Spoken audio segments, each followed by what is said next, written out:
Hello दोस्तों, a very warm welcome to Academia classes. फिर से 27 जनवरी का करंट अफेयर्स लेके हाजिर हैं हम अपने यूट्यूब चैनल पे। तो आइए शुरू करते हैं बिना किसी देरी के अपना आज का करंट अफेयर्स। तो सबसे पहले बात हम करते हैं हमारे इंटरनेशनल होलोकॉस्ट रिमेम्बरेंस डे पर। तो क्या है इंटरनेशनल होलोकॉस्ट रिमेम्बरेंस डे? तो आइए, आपको जैसे कि पता होगा, वर्ल्ड वॉर सेकंड में जो हमारा हिटलर था, हमारा क्या जर्मनी का हिटलर जो था, उसने जूस की लगभग 60 लाख जूस की हत्या करवाई थी, जनसंहार करवाया था। तो जूस यानी, अगर जूस को हम कहें हिंदी में यहूदियों की, तो हिटलर जो था, कहते हैं कि यहूदियों का दुश्मन था और उसने वर्ल्ड वॉर सेकंड के टाइम पे 60 लाख जूस की हत्या करवाई थी। तो उसी को जो एक साथ काफी लोगों को मार दिया जाता है किसी साजिश के तहत, या कोई डिक्टेटरशिप के अंतर्गत किसी को मार दिया जाता है बड़ी तादाद में लोगों को, उसी को कहते हैं होलोकॉस्ट। तो उन्हीं लोगों को याद करने के लिए आज का दिन 27 जनवरी को हर साल मनाया जाता है, इंटरनेशनल होलोकॉस्ट रिमेम्बरेंस डे। ठीक है। अगर आज के दिन की जो बात करें थीम की, तो क्या है? Facing the after math recovery and reconstitution after the Holocaust, ये है हमारे आज के दिन की थीम। ठीक है। अगर थोड़ी सी बात कर ले, जर्मनी में कहां पे मारा गया था हिटलर, कहां से था? तो हिटलर था जर्मनी से। जर्मनी की अगर बात करें, बर्लिन बर्लिन बर्लिन आपको ध्यान रखना है, जर्मनी की कैपिटल है। और करेंसी की इसको बात करें तो करेंसी है यूरो, क्योंकि यूरोपियन यूनियन का ही एक सदस्य देश है, तो इसकी भी करेंसी क्या रहेगी? यूरो। इतनी बात हुई इंटरनेशनल होलोकॉस्ट रिमेम्बरेंस डे की। आइए आगे बढ़ते हैं अगली हेडिंग पे अपनी। क्या है? चर्चा में है त्रिपुरा का स्थानीय वस्त्र, और उसका जो नाम है वो क्या है? रीसा। तो रीसा क्या चीज है, आइए थोड़ा सा जान लेते हैं। दरअसल क्या है, त्रिपुरा के जो सीएम है, अभी उन्होंने घोषणा की रीसा वस्त्र के बारे में कि हम चाहते हैं हमारा जो त्रिपुरा का रीसा वस्त्र है, इसको इंडिया में, ऑल ओवर इंडिया एक अच्छी नई पहचान मिले, ताकि हमारा जो कल्चर है, त्रिपुरा का जो कल्चर है, all over India, all over the world पहचाना जाए। तो रीसा वस्त्र क्या है? दरअसल ये एक ड्रेस है। आपको पता रखना है कि एक ट्रेडिशनल ड्रेस है रीसा, जो त्रिपुरा की है। इसमें क्या है? 3 पीस ड्रेस है, ये 3 पीस ड्रेस, जिसमें से एक तो जैसे हम कहें कि अपर पार्ट जो है, अपर पार्ट का नाम हो जाएगा रिगनई। जो अपर पार्ट है उसका नाम है रिगनई। ड्रेस की मैं बात कर रहा हूं, आपको जरूर और जरूर ये चीजें नोट करनी है।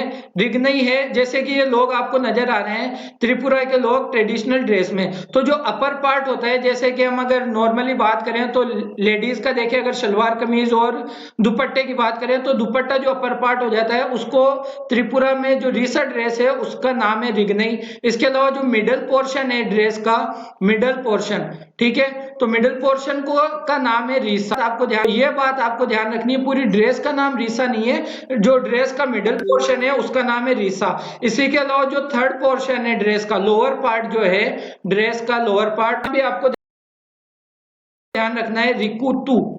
तो ये एक ड्रेस है रीसा, जो कि अभी चर्चाओं में है। त्रिपुरा के सीएम ने घोषणा करके इसको और ज्यादा चर्चा में कर दिया। असल में इस ड्रेस का मकसद क्या है? त्रिपुरा में एक त्योहार मनाया जाता है जिसको हम कहते हैं गरई पूजा, गरिया पूजा। क्या नाम है? गरिया पूजा। ये त्योहार मनाया जाता है। इस त्योहार के अंतर्गत, इस पूजा के अंतर्गत त्रिपुरा में जो 12 से 14 वर्षीय बालिकाएं होती है, वो ये रीसा ड्रेस को पहन के नृत्य वगैरह करती है, और इस तरह से गरिया पूजा को सेलिब्रेट किया जाता है। तो एग्जाम में आपको पूछ सकता है कि गरिया पूजा कहाँ का फेस्टिवल है या कहाँ, तो आपको पता होना चाहिए गरिया पूजा त्रिपुरा में मनाया जाता है। और ये जो ड्रेस है रीसा, इसमें क्या है? अपर पोर्शन जो है वो रिगनई, मिडिल पोर्शन रीसा, और लोअर पोर्शन है रिकितु। इतनी बात हुई त्रिपुरा के स्थानीय वस्त्र के बारे में। थोड़ा सा जान लेते हैं हम त्रिपुरा को। त्रिपुरा क्या है? सीएम मैंने आपको बताया। त्रिपुरा के सीएम की अगर बात करें तो विप्लव कुमार देव यहाँ के सीएम है, विप्लव कुमार देव। अगर गवर्नर की बात करें तो श्री रमेश बैस यहाँ के गवर्नर हैं, रमेश बैस यहाँ के गवर्नर हो गए। लोकसभा सीट की अगर मैं बात करूं तो 2 लोकसभा सीट है। राज्यसभा सीट की बात, राज्यसभा 1 राज्यसभा सीट है। और यहाँ की विधानसभा सीट्स की बात की जाए तो आपको पता होना चाहिए कि कितनी 60 विधानसभा के बारे में राजधानी बताना भूल गए, आपको पता होना चाहिए त्रिपुरा की राजधानी है अगरतला। उसके के बारे में बढ़ना चाहिए अगली हेडिंग की तरफ बिना किसी देरी के। तो आइए काम की बात करते हुए काम की चीजें जानते हैं जो हमारे लिए बहुत ज्यादा जरूरी है। क्लाइमेट एडेप्टेशन समिट हुआ है, कब से कब तक हुआ ये समिट? पहली बात, होस्ट किसने किया? तो नीदरलैंड्स ने होस्ट किया। ये जो समिट हुआ 25 और 26 जनवरी 2021 को वर्चुअली होस्ट हुआ, वर्चुअली हुआ ड्यू टू कोविड-19। नहीं देख सकते, नहीं जा सकते एक से दूसरे देश में हमारे जो नेता हैं बड़े बड़े, तो वर्चुअली वीडियो कॉन्फ्रेंसिंग के जरिए ये समिट होस्ट हुआ। लेकिन इसका जो होस्ट कंट्री था वो कौन है? होस्ट कंट्री है इसका नीदरलैंड। आपको ये बात जरूर व जरूर पता होनी चाहिए, ठीक है। क्लाइमेट एडेप्टेशन समिट की बात हो गई, बात कर लेते हैं नीदरलैंड्स की। नीदरलैंड्स की कैपिटल की मैं बात करूं तो एम्स्टर्डम यहाँ की कैपिटल है, एम्स्टर्डम हो गई कैपिटल। करेंसी की बात करूं तो यूरोपियन यूनियन का सदस्य ये भी है, तो करेंसी हो गई यूरो। और अगर यहाँ के प्राइम मिनिस्टर की बात की जाए तो प्राइम मिनिस्टर रहेंगे, क्या नाम रहेगा? Mark root. आपको पता होनी चाहिए ये सारी चीजें। अगर इंग्लिश में मैं लिखूं मार्क, तो रूट की स्पेलिंग आपको ध्यान रखनी है, रूट RUTTE, ठीक है। ये बात हुई क्लाइमेट एडेप्टेशन समिट और नीदरलैंड्स के बारे में। बढ़ते हैं अगली हेडिंग की तरफ। अगली हेडिंग है हमारी पद्मा अवार्ड्स। तो पद्मा अवार्ड्स आपको पता है घोषित किए गए इस साल, हर साल की तरह इस साल भी पद्मा अवार्ड घोषित किए गए। और कितने लोगों को मिला पद्मा अवार्ड? टोटल दिया गया 119 लोगों को। किस तरह के अवार्ड मिलते हैं? देखिए, हमारे जो सिविलियन अवार्ड होते हैं, इंडिया के सिविलियन अवार्ड्स, तो इंडिया के सिविलियन अवार्ड्स ही अवार्ड्सों की एक श्रृंखला है। तो सबसे हाईएस्ट अवार्ड की अगर मैं बात करूं तो होता है हमारा भारत रत्न। इस साल अभी तक किसी को दिया नहीं गया है। इसके अलावा अगर हम बात करें भारत रत्न के बाद में आता है पद्म विभूषण, पद्म विभूषण, ठीक है। तो पद्म विभूषण दिया गया, घोषणा की गई कितने लोगों को? 7 लोगों को घोषणा की गई, जिनमें से जापान के पूर्व प्रधानमंत्री शिंजो आबे भी हैं। एक स्पिरिचुअलिज्म में बड़ा नाम है वहीदुद्दीन साहब का, उनको भी ये घोषणा की गई। और भी ऐसे करके 7 लोगों को दिया गया, ठीक है। इसके अलावा फिर आता है थर्ड हाईएस्ट सिविलियन अवार्ड आता है पद्म भूषण, ठीक है। ये कितने लोग दिया गया? धर्म भूषण दिया गया, धर्म भूषण दिया गया, धर्म भूषण दिया गया, धर्म भूषण दिया गया 10 लोगों को। और फिर जो आता है fourth highest award civilian award, वो है पद्म श्री। ये दिया गया 100 की बात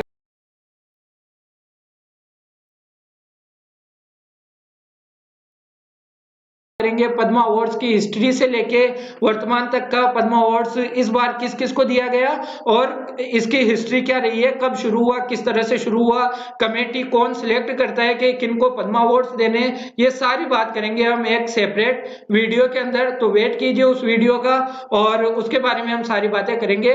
फिलहाल बढ़ते हैं। आपको ध्यान रखना है 7 लोगों को पद्म विभूषण दिया गया और 10 लोगों को दिया गया पद्म भूषण और पद्मश्री दिया गया 102 लोगों को। ओवरऑल 119 लोगों को पद्मा अवार्ड्स दिए जा चुके हैं। घोषणा हो चुकी है, तो मार्च अप्रैल तक वो उनको दे दिए जाएंगे, उनको सम्मानित कर दिया जाएगा। अगली हेडिंग की तरफ बात करते हैं, बहुत ही खास हेडिंग और बहुत अच्छी जिसकी हमें बात करनी है। जलियांवाला बाग शताब्दी स्मारक पार्क कहाँ बनेगा? ये बनेगा अमृतसर पंजाब में। आपको पता है जलियांवाला बाग हत्याकांड हुआ था, जलियांवाला बाग हत्याकांड अमृतसर में हुआ था पंजाब में। तो वहीं पे जो बेकसूर लोग मारे गए थे, शहीद हो गए थे, उनकी याद में, उनको याद करने के लिए एक शताब्दी स्मारक पार्क बन रहा है। जैसे कि हमें पता है 1919 में 13 अप्रैल 1919 को जलियांवाला बाग हत्याकांड हुआ था। तो इस बार हमारे 2019 में उसके 100 साल पूरे हुए, तो पंजाब सरकार अमृतसर में एक जलियांवाला बाग शताब्दी स्मारक पार्क बना रही है, ताकि जो बेकसूर लोग उस वक्त शहीद हो गए थे वो उनको याद किया जा सके। तो ये हत्याकांड की हम थोड़ी सी बात करेंगे कि आधार आधारशिला रखी गई, आधारशिला रखी पंजाब के सीएम, तो आपको इतना तो पता होना चाहिए।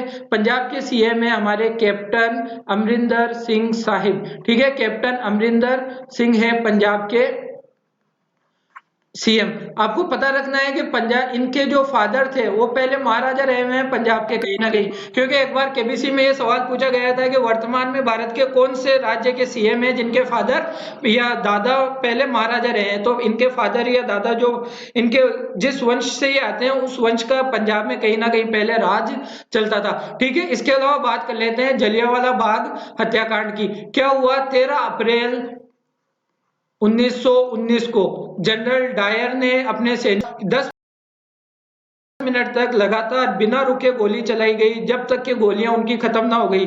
और इस तरह से आंकड़ा ये बताता है, सरकारी आंकड़े की अगर हम बात करें तो सरकारी आंकड़ा ये बताता है कि उस टाइम 379 पीपल्स, बेगुनाह पीपल्स शहीद हो गए। ये मामला क्या था, दरअसल 13 अप्रैल 1919 को दिन था बैसाखी का दिन था और इस जलियांवाला बाग के अंदर एक शांतिपूर्ण सभा हो रही थी। सभा क्यों हो रही थी, शांतिपूर्ण सभा हो रही, डॉक्टर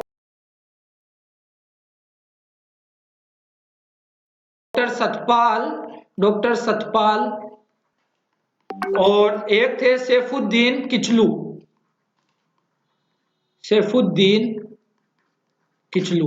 इनको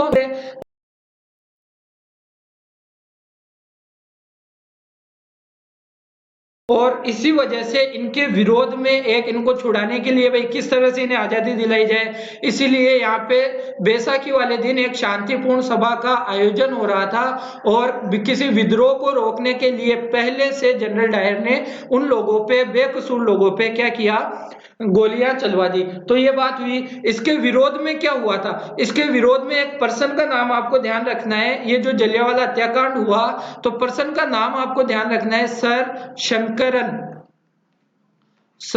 शंकरन नायर। इन्होंने क्या किया, ये जो जलियांवाला बाग हत्याकांड हुआ भारत के थे, इन्होंने वायसराय की कार्यकारिणी से इस्तीफा दे दिया था इस चीज के विरोध में, ठीक है, इस्तीफा दे दिया। दूसरा और क्या हुआ, रविंद्रनाथ टैगोर जो थे, रविंद्रनाथ टैगोर ने अपनी नाइटहुड की उपाधि उनको दी हुई थी ब्रिटिश सरकार के द्वारा, ब्रिटिश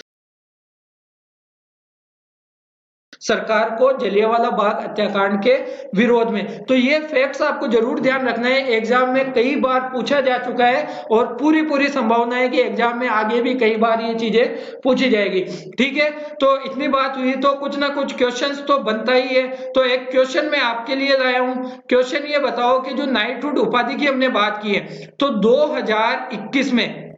2021 में ब्रिटेन की महारानी एलिजाबेथ ने, क्वीन एलिजाबेथ ने नाइटहुड की उपाधि किसे दी है, किसे नाइटहुड की उपाधि से सम्मानित किया है। तो मैं आशा करूंगा कि इसका उत्तर आप लोग कमेंट सेक्शन में लिख के जरूर बताएंगे।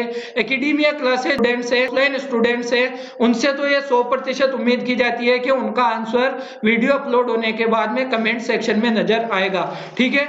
जलियांवाला बाग शताब्दी स्मारक पार्क की हमने बात की और इसका जो खर्चा आएगा, खर्चे की बात कर लेते हैं। पार्क बनाने में खर्चा कितना आएगा, तो आपको पता होना चाहिए इसका खर्चा होगा हमारे करीब 3.75 करोड़ रुपए इसका पार्क को बनाने में खर्चा रहेगा। तो ये बात आपको इतनी पता होनी चाहिए, ठीक है। आगे बढ़ते हैं अपनी अगली हेडिंग की तरफ।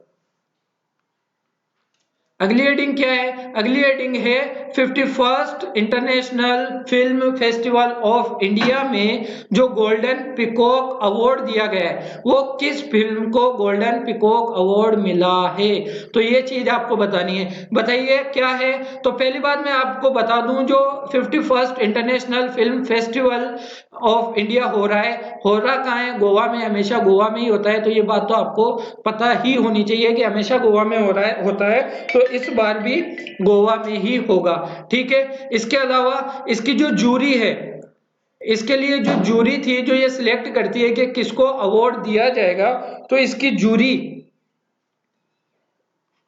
जूरी के जो अध्यक्ष हैं उनका नाम आपको ध्यान रखना है। जूरी के अध्यक्ष हैं पाब्लो सेजार। पाब्लो सेजार कहाँ के हैं? पाब्लो सेजार अर्जेंटीना के हैं। अर्जेंटीना। अर्जेंटीना से एक चीज आपको पता रहना चाहिए कि अर्जेंटीना ने भी एक टैक्स लगाया है अपने नागरिकों के ऊपर, मिलीनियर टैक्स। मिलीनियर टैक्स, तो ये बात आपको अर्जेंटीना के बारे में पता होनी चाहिए। ठीक है, बात आते हैं 51st international film festival of India में। तो यहाँ की फोकस कंट्री कौन थी? फोकस कंट्री, ये भी आपको पता होना चाहिए, एग्जाम पॉइंट ऑफ व्यू से इंपॉर्टेंट है। फोकस कंट्री की बात करें तो बांग्लादेश फोकस कंट्री थी। ठीक है,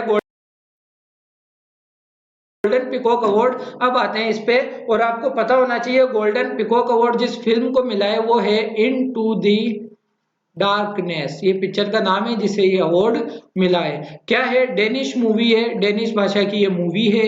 इसके अलावा इसके बारे में ये पता रखना है कि वर्ल्ड वॉर सेकंड की पृष्ठभूमि पे ये बनी।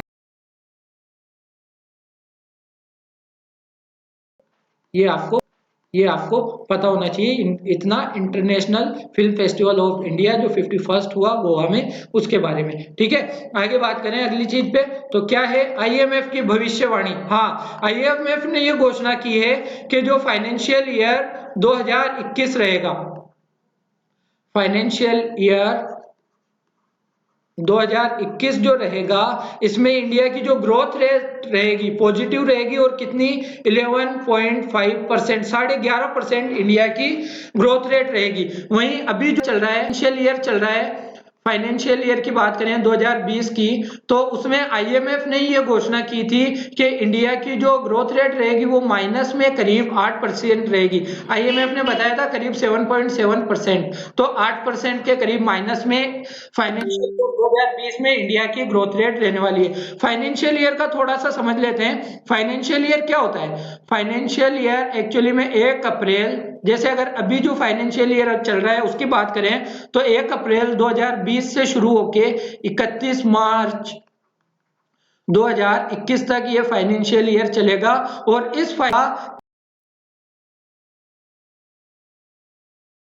कि इंडिया की जो ग्रोथ रेट रहेगी वो नेगेटिव रहेगी, और इंडिया की ग्रोथ रेट मोटा मोटा रहेगी। लेकिन अगला जो फाइनेंशियल ईयर रहेगा, यानी 1 अप्रैल 2021 से 1 अप्रैल 2021 से 31 मार्च 2022 का जो रहेगा फाइनेंशियल ईयर, उसमें इंडिया की जो ग्रोथ रेट रहने वाली है वो पॉजिटिव 11.5%। बहुत ज्यादा हम ऐसी शुभकामनाएं करते हैं कि ऐसा सच हो, लेकिन बहुत ज्यादा आईएमएफ ने बताया, लगता है कि हो सकता है ये पॉसिबल ना भी हो। और क्योंकि आईएमएफ एक बड़ा वैश्विक संगठन है, तो हो सकता है उन्होंने जो रिसर्च की है वो किसी ना किसी चीज को ध्यान में रख के की होगी। ऐसा हम उम्मीद करते हैं कि हमारा भारत वाकई में इतनी ग्रोथ रेट के साथ आगे बढ़े। लेकिन एक बात अगर मैं बताऊं आपको, तो जो आईएमएफ है, आईएमएफ के बारे में थोड़ी सी बात कर लेते हैं। आइए, आईएमएफ क्या है? इंटरनेशनल मॉनेटरी फंड, ये लिखा हुआ है यहाँ पे, ये इसका बोर्ड है, इंटरनेशनल मॉनेटरी फंड। हेडक्वार्टर कहाँ है? स्थापना की पहले बात करें, हेडक्वार्टर की बात, क्वार्टर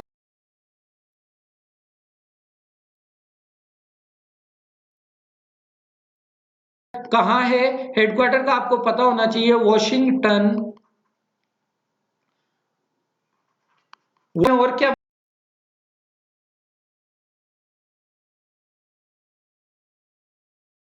बात की जा सकती है इसके बारे में? अगर बात की जाए इसकी जो प्रमुख की बात करें, मैनेजिंग डायरेक्टर की बात करें, प्रमुख आ जाए मैनेजिंग डायरेक्टर, तो उसकी अगर बात की जाए तो उनका नाम है क्रिस्टलिना, क्रिस्टलिना जो पर्सन है,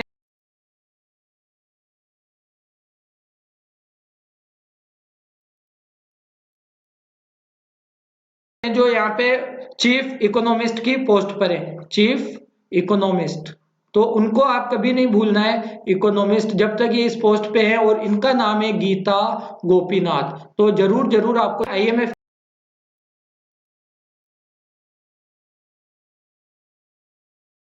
की बात हुई, आईएमएफ ने घोषणा की है कि 11.5% भारत की वृद्धि दर रहेगी। आईएमएफ ने साथ में यह भी कहा है कि इंडिया का फाइनेंशियल ईयर 2021 का जो डबल डिजिट में यानी 10% के या उससे ज्यादा की वृद्धि दर के साथ आगे बढ़ेगा। बाकी दुनिया का ऐसा कोई भी देश नहीं होगा जो डबल डिजिट में वृद्धि के साथ आगे बढ़ रहा होगा। तो ये बात आपको ध्यान रखनी है। बात करते हैं अगली हेडिंग पे बढ़ते हैं अपनी। तो बिना किसी देरी के ग्रीन टैक्स के प्रस्ताव को मंजूरी दिए हमारे सड़क परिवहन और राजमार्ग मंत्रालय द्वारा एक नए टैक्स के लिए मंजूरी दे दी गई है। और वो टैक्स क्या है? ग्रीन टैक्स उसका नाम होगा। और किस पे लगेगा? पहले बात करते हैं सड़क परिवहन एवं राजमार्ग मंत्री की। तो हमारे सड़क परिवहन एवं राजमार्ग मंत्री कौन है? तो आपको ये पता होना चाहिए, नितिन गडकरी। श्री नितिन गडकरी हमारे इस तरह के मंत्री यहाँ पे हैं। ठीक है, इनकी कॉन्स्टिट्यूएंसी आपको पता होनी चाहिए, कहां से जीत के सांसद बने। तो यह बात आपको पता होना चाहिए, नागपुर से ये सांसद हैं हमारी लोकसभा के अंदर। ठीक है, सड़क परिवहन एवं राजमार्ग मंत्रालय ने नए टैक्स को, जो ग्रीन टैक्स है, इसको मंजूरी दे दी है। और किस चीज पे ये ग्रीन टैक्स लगेगा? तो आपको ये पता होना चाहिए कि जो रोड पे वाहन चलते हैं, अगर कोई वाहन 8 साल से ज्यादा पुराना है, अगर कोई वाहन 8 साल से ज्यादा पुराना है यहाँ पर, और वो रोड पे चलता है, तो उस पर रोड टैक्स लग सकता है।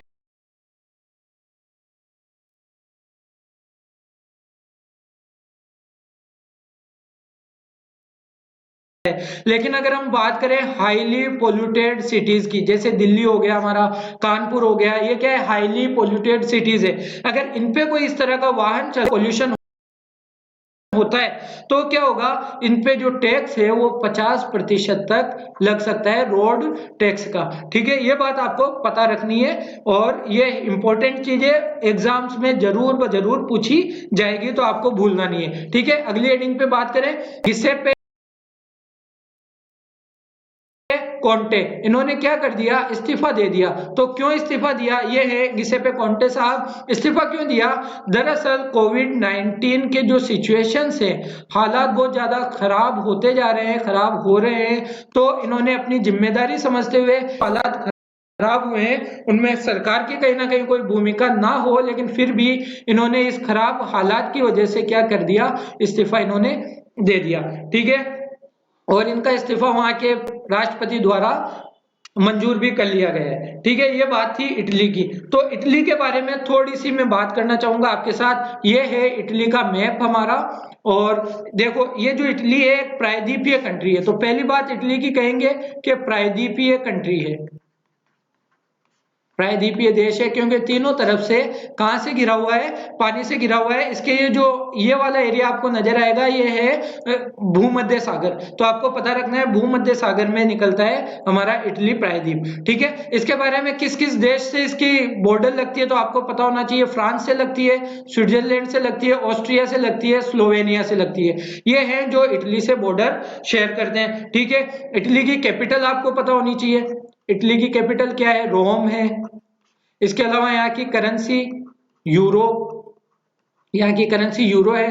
रोम के बारे में आपको और क्या पता होना, जो आपको फैक्ट है जो आपको रोम के बारे में पता होना चाहिए, कि जैसे अगर बात की जाए FAO की, F FAO, food and agriculture organisation, इसका हेडक्वार्टर कहाँ है?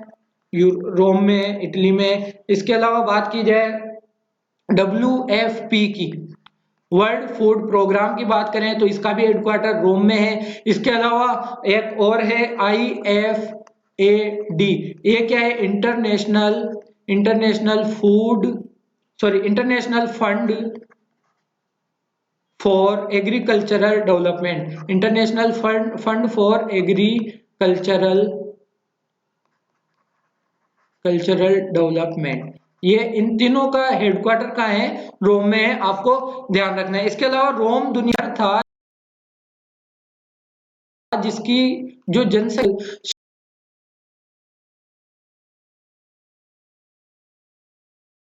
ऐसा पहला शहर था जिसकी जनसंख्या 10 लाख के पार पहुंची थी। आज के शहरों की तो जनसंख्या करोड़ों में होती है, लेकिन ये एक फैक्ट है, रोम के बारे में आपको पता होना चाहिए। ठीक है, कुछ वोल्केनो माउंटेन्स है रोम इटली में, जो एग्जाम में कई बार पूछा जाता है ना। वोल्केनो समय समय पर होता रहता है। तो अगर वोल्केनो माउंटेन्स में सबसे पहले आपको पता रखना है, एक तो है माउंट एटना।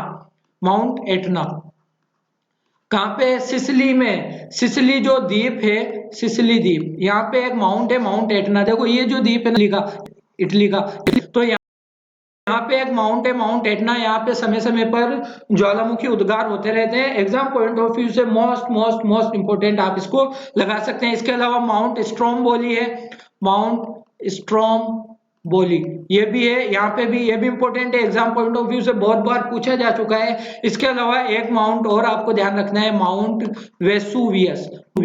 वेसुवियस यहाँ पे आपको ध्यान रखना है, यहाँ पे भी ज्वालामुखी उद्गार समय समय पे होते रहते हैं। इटली के बारे में ये चीजें आपको जरूर और जरूर पता होनी चाहिए थी। ठीक है, बात करें अपनी अगली हेडिंग पे, बढ़ते हैं आगे बिना किसी देरी के। हमें टाइम वेस्ट नहीं करना, हमें सिर्फ चीजों को सीखते रहना है, और सीख कर बस बिना किसी टाइम को खराब किए हुए हमें चीजों को सीखते रहना है। लास्ट हेडिंग पे बात करें, मरणोपरांत अभी हमारे जो संतोष बाबू साहब हैं, कर्नल बिकुमल्ला संतोष बाबू, इनको महावीर चक्र से सम्मानित किया गया है। हमारे जो वाइस प्रेसिडेंट हैं उन्होंने भी ट्वीट करके खुशी जाहिर की और इन्हें श्रद्धांजलि भी अर्पित की थी, जब इनको ये डिक्लेयर किया गया है कि संतोष बाबू को महावीर चक्र से सम्मानित किया जाएगा। थोड़ी सी बात कर लेते हैं वीरता पदक पे। जो सेना को जो चक्र दिए जाते हैं, पदक दिए जाते हैं, या जो अवार्ड्स दिए जाते हैं, उनकी थोड़ी सी बात कर लेते हैं। दरअसल गैलेंट्री अवार्ड्स इनको कहते हैं, और ये दो तरह से दिए जाते हैं। एक होता है पीस टाइम में, जब कोई युद्ध नहीं लड़ा जा रहा हो, बिना किसी युद्ध की कंडीशन के,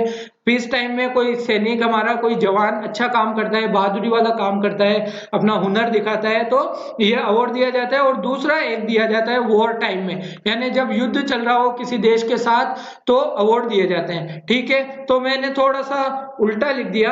क्या है, ये वाले जो हैं ये है वॉर टाइम वाले, और ये जो अशोक चक्र वगैरह। तो हम बात कर लेते हैं वॉर टाइम में कौन कौन से दिए जाते हैं। जो वॉर टाइम में दिया जाने वाला हाईएस्ट गैलेंट्री अवार्ड है वो है परमवीर चक्र। ठीक है, सेकंड जो संतोष बाबू साहब को भी जिससे सम्मानित किया गया है वो है महावीर चक्र, और थर्ड हाईएस्ट इसका है वीर चक्र। ये दिए जाते हैं तीनों अवार्ड जब देश में वॉर चल रहा हो, वॉर जैसी सिचुएशंस हो। और फिर पीस टाइम में क्या दिया जाता है, पीस टाइम में जो हाईएस्ट गैलेंट्री अवार्ड है आपको पता होना चाहिए, अशोक चक्र, और फिर सेकंड हाईएस्ट कीर्ति चक्र, और थर्ड हाईएस्ट है शौर्य चक्र। इनके बारे में आपको जरूर पता होना चाहिए। संतोष बाबू साहब की अगर हम फिर से एक बार बात करें, तो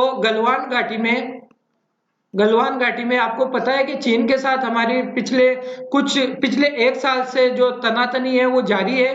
तो गलवान घाटी में 15 जून 2020 को चीन के सैनिकों से मुठभेड़ में ही ये शहीद हो गए थे, और तभी से जब ये शहीद हुए, तो इस बार गलवान घाटी में, ये गलवान घाटी की ये बात है आपको पता होना चाहिए, तो इसीलिए इनको सम्मानित किया गया है महावीर चक्र से।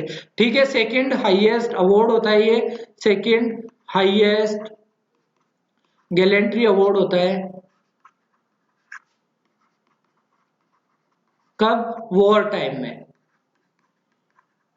तो ये बात आपको पता होनी चाहिए। इतनी बातें थी आज के हमारे सेशन में। तो आज का हमारा सेशन कैसा रहा आप जरूर बताइएगा, और अगर अच्छा लगा है तो लाइक करना है, अपने सुझाव देने, कमेंट करने, बताइए कैसा लगा, कुछ सजेशंस हो सकते हैं वो भी बताइए, और दोस्तों में शेयर तो करना ही है। सब्सक्राइब कर लीजिए हमारे चैनल को, ताकि जब भी ये वीडियो आए, रोज जो करंट अफेयर्स के वीडियो आए, एक बेहतरीन कंटेंट आपको जो यूट्यूब पे प्रोवाइड किया जा रहा है उसका जो नोटिफिकेशन है आपको मिल जाए। बेल आइकन आपको दबा लेना है सब्सक्राइब करने के बाद में, तो बेल आइकन दबाओगे तो जैसे ही वीडियो डाली जाएगी आपको इसका नोटिफिकेशन मिल जाएगा। इसके अलावा आप हमसे टेलीग्राम और फेसबुक पे जुड़ सकते हैं। इसकी पीडीएफ अगर आपको चाहिए तो टेलीग्राम पे अपलोड कर दी जाती है। तो इस सेशन की अगर पीडीएफ चाहिए तो कल सुबह तक आपको हमारे टेलीग्राम चैनल पे एकेडमिया क्लासेस के नाम से मिल जाएगी। टेलीग्राम चैनल, इन सब के जो लिंक है जिससे आप हमसे फेसबुक और टेलीग्राम पे कनेक्ट हो सकते हैं, तो इसके इसके लिंक आपको डिस्क्रिप्शन में दे दिए जाएंगे। ठीक है, बताइएगा जरूर कैसा लगा हमारा सेशन। तो आज के वीडियो को यहीं समाप्त करते हैं। बताइएगा, अपने सुझाव दीजिएगा और चैनल को सब्सक्राइब जरूर कर लें। Thank you very much.